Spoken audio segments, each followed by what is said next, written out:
વિભાગ બી 26મો ક્વેશ્ચન, ભુંજન અને કેલ્સિનેશન ક્યાંથી લીધેલો છે? તો કે ધાતુ નિષ્કર્ષણ, ધાતુ પ્રાપ્તિ. ખ્યાલ છે આપણને? ધાતુ શાસ્ત્ર, મધ્યમ સક્રિયતા ધરાવતી ધાતુઓનું નિષ્કર્ષણ, એમાંથી લીધેલો ટોપિક છે ભુંજન અને કેલ્સિનેશન. મિત્રો, તો પેલા આપણે ચર્ચા કરશું ભુંજન.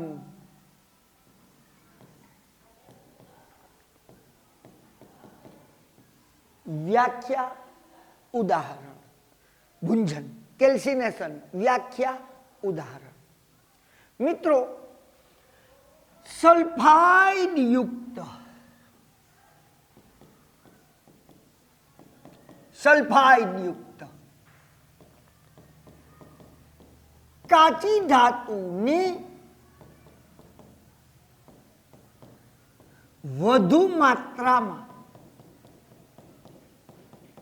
હવાની હાજરીમાં સખત ગરમ કરતા તેનું રૂપાંતર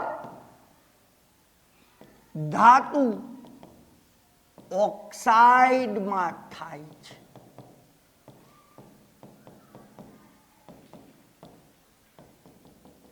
આ પ્રક્રિયાને ભુંજન કહે છે. તમારી પાસે જે કાચી ધાતુ છે એ સલ્ફાઇડ સ્વરૂપની હોય.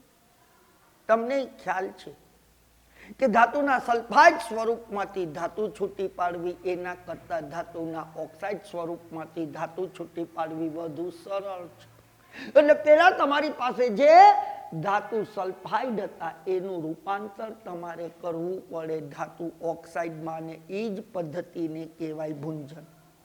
જેમ કે ઉદાહરણ સ્વરૂપે zinc Zn as solid zinc sulphide છે. કયા સ્વરૂપની? સલ્ફાઇડ સ્વરૂપની કાચી ધાતુ છે. એને વધુ ઓક્સિજનની હાજરીમાં પ્લસ O2 ગેસ સખત ગરમ કરતા, એટલે તમારે આપવાની છે ઉષ્મા.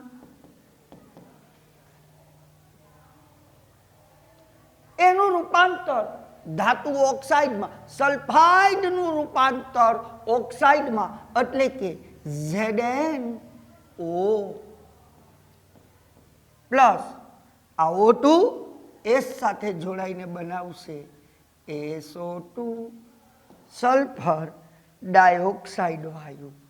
મિત્રો, જો નામ લખીએ આ પદાર્થોના તો આ પદાર્થ છે ઝિંક સલ્ફાઇડ, આ છે વાયુ ઓક્સિજન, આ છે ઝિંક ઓક્સાઇડ, અને આ છે સલ્ફર ડાયોક્સાઇડ. સમીકરણ સંતુલિત કરવું પડશે મિત્રો. કેટલા ઓક્સિજન છે? 2. અહીંયા કેટલા છે? 1.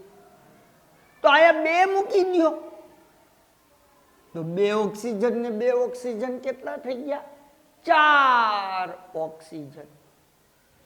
અહીંયા 2 Zn મૂક્યા તો મારે અહીંયા 2 Zn માટે Zn મૂકવા. હવે અહીંયા 2 મૂક્યા તો સલ્ફર 2 થયા, તો મારે અહીંયા પાછા સલ્ફર 2 થઈ ગયા.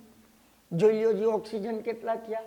2 2 4 ને 2 6, 3 2 6. સંતુલિત સમીકરણ. તો ભુંજનમાં તમે શું કીધું? સલ્ફાઇડ યુક્ત કાચી ધાતુને વધુ માત્રામાં હવાની હાજરીમાં સખત ગરમ કરતા તેનું રૂપાંતર ધાતુ ઓક્સાઇડમાં થાય છે. આ પ્રક્રિયાને ભુંજન કહે છે. વ્યાખ્યા, ઉદાહરણ. નાઉ કેલ્સિનેશન.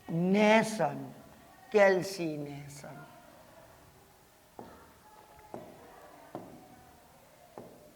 હવે આપણે જે ચર્ચા કરવી છે એ કેલ્સિનેશનની. તો યાદ રાખજો, ભૂંજન એટલે તમે સલ્ફાઇડ યુક્ત કાચી ધાતુમાંથી ધાતુના ઓક્સાઇડ બનાવો છો. કેલ્સિનેશન એટલે કાર્બોનેટ યુક્ત કાચી ધાતુ. એટલે કે લખશો શું વ્યાખ્યા? તો કે કાર્બોનેટ યુક્ત કાચી ધાતુને અલ્પ હવામાં સખત ગરમ કરતા તેનું રૂપાંતર શેમાં થાય છે? ધાતુ ઓક્સાઇડમાં થાય છે.